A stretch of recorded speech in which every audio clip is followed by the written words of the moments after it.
Everyone, my name is Lena. I'm from the Healthcare Landscape Group. In this week's instruction, our members need to make a video talking about and answering the question, how can confidential skills help doctors and nurses to demonstrate themselves in the healthcare and medical sector?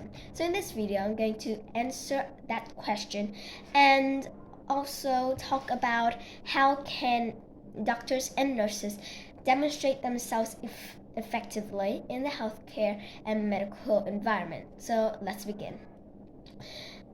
The first idea that I have to answer the question, along with some of the characteristics that I will use in the list that Mrs. Pratt sent out, is motivation to study medicine and genuine interest in the medical profession. So my idea about that is I have the desire to help others and in different parts of the world, either in urban areas or rural areas. For example, in remote, deserted areas that some people don't have people don't have the proper equipment, medical equipment, supplements, and supplies for their health and how to cure their disease and illness. So that way I can make the world a better place, and that will also help me and earn my reputation for being a caring person and also a hardworking personnel and a hardworking healthcare worker. My second idea is insight into my own strengths and weaknesses. So what I mean by that is I need to look into my own strengths and weaknesses. Look into my weaknesses, turn them into my strengths, improve my strengths, and strengthen them more. So I can be perfect at my skills and be able to demonstrate it well in my studies and also later in the environment that I will work in. So the third idea is the ability to reflect on my own work. The ability to reflect on my own works is crucial. Why? Because I know what mistakes I made, and I can learn that mistakes from other people or learn that lesson from me too. And next time, maybe I can improve my mistakes and develop my skills and also improve my motivation. My fourth idea is about personal organization. Doctors and nurses need a plan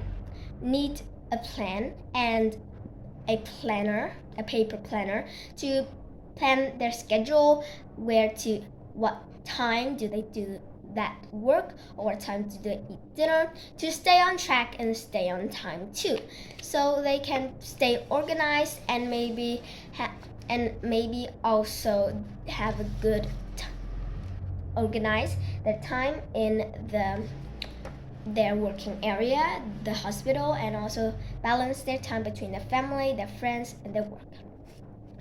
And also they won't be late and know what important things they need to do to stay on track. The fifth idea, my fifth idea, is problem solving. Problem solving is extremely vital. It plays a vital role in the healthcare and medical sector.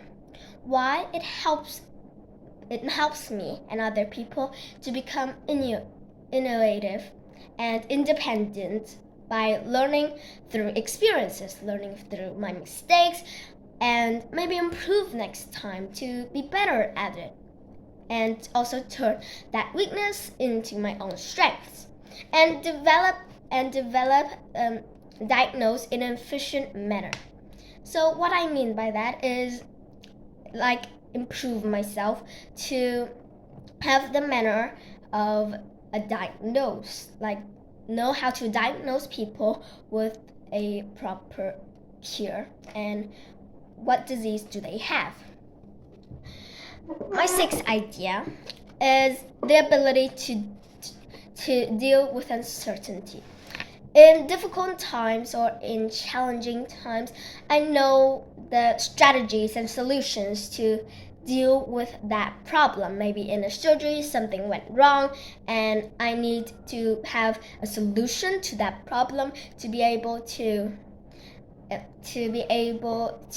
deal with it in time and save the patient from losing their life or losing a part of their body. And I can acquire strategies through experiences too. My seventh idea, risk management and the ability to deal effectively with problems. Like the sixth idea, the seventh idea, I can protect my patients and my staffs, my colleagues in the future from medical errors or harm that they might encounter during a procedure or in a medical emergency. And I can also develop critical thinking as well as analyze problems and make effective clinical decisions, the strategies to deal with that certain problem. Moving on, I will talk about the ability to take responsibility for my own actions and my own work. Now, I need to have responsibility because I can show myself as a responsible person, then people will look up to me as a role model and I can learn from them, they can learn from me. So I need to be able to take responsibility for my own actions. Like I accidentally give them a diagnosis that is not their diagnosis, and there is a different diagnosis. So I need to deal with that problem immediately, take contact with the patient and tell them about the situation so I can resolve that problem.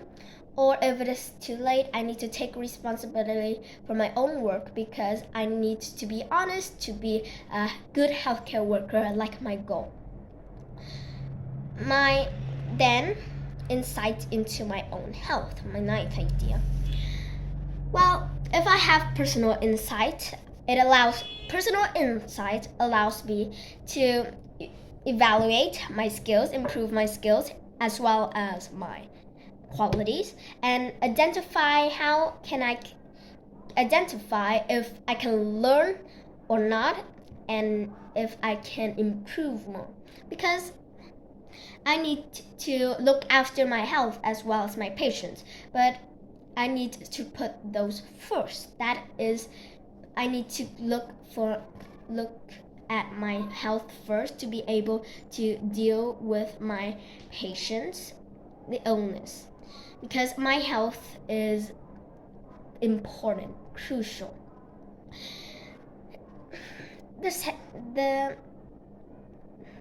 The 10th idea is effective communication, including reading, writing, listening, and speaking. So those four ideas, those four techniques, and those four skills is extremely important in the healthcare and the medical sector. Why? Because it establishes trust and also a relationship between the patient and also the healthcare worker. So it paves the way to a successful diagnosis and leading to treatments as well. Now, good communication can prevent some things. For example, avoid mistakes,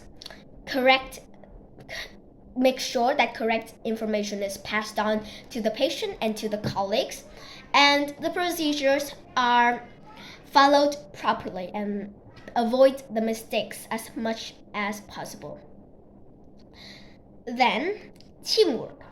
Teamwork is important, so crucial in this field.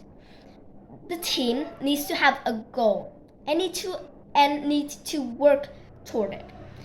And If the team work together and have collaboration, it reduces some medical errors in the procedure or in the treatment, and it ensures they keep the patient and the colleagues, the staff, safe during that procedure or that surgery.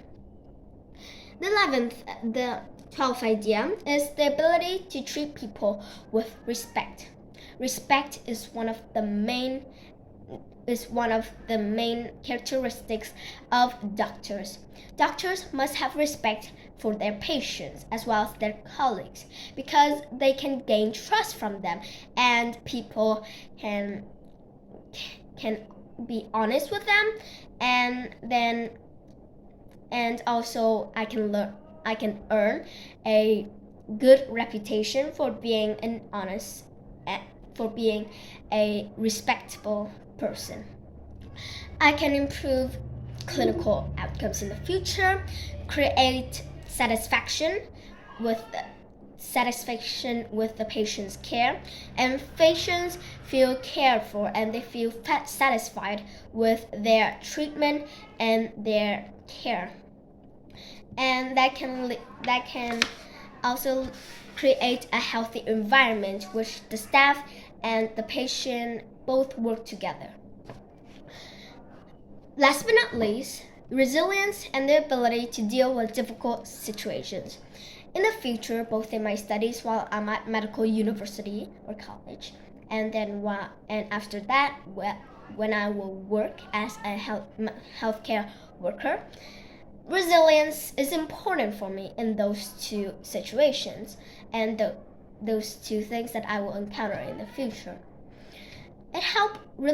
Resilience helped me to manage stressful situations, deal with the such stressful situations, and protect me and also my colleagues, the staffs in the hospital. I can find solutions and strategies to those problems and make it less stressful for the patients as well as the colleagues and even myself. I can improve my patients' health and their well-being as well, and also my health and my well-being too.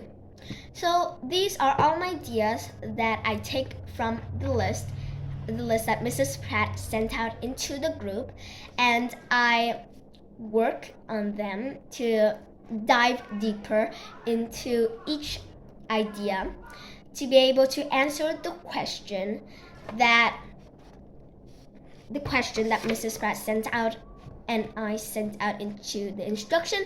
How can confidential skills help doctors, nurses, healthcare workers to be able to demonstrate themselves effectively in the healthcare and medical field? So these are all of my ideas on that questions, on all of my opinions on that question as well. So if you have any other ideas, any other opinions and techniques that you want to add into my video or add into my work, recommend myself, then I will be glad to hear it. Thank you again for listening to my video, and I hope to see you all in the next meeting. Thank you and goodbye.